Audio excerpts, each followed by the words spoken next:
Took me 20 years to realize my dad cheated on my mom with a neighbor, even though it was obvious. So it only took me 2 whole decades to piece together something that was blatantly obvious in hindsight. When I was around 4 or 5, my parents got divorced.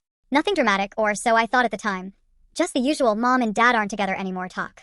My dad moved into an apartment downtown and I started doing weekend visits. I vividly remember my first night staying at my dad's new place. About an hour after I got dropped off, our old neighbor from the house we lived in magically showed up. Cool, I guess? She ended up making us dinner and staying the night. But hey, I was 5. My tiny brain just assumed she was being neighborly. After all, she was close to our family and I hung out with her 2 kids all the time.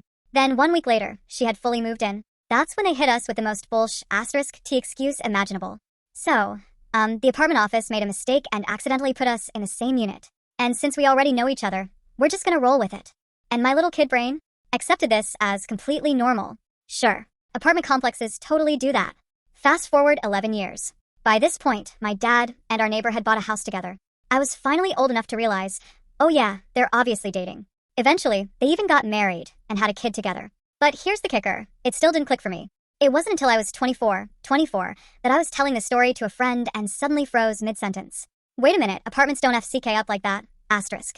Cue 20 years of memories crashing down on me. So I went to my mom and stepmom, aka former neighbor turned wife, and asked for some clarification. That's when I found out both my dad and the neighbor had filed for divorce a week apart. Oh.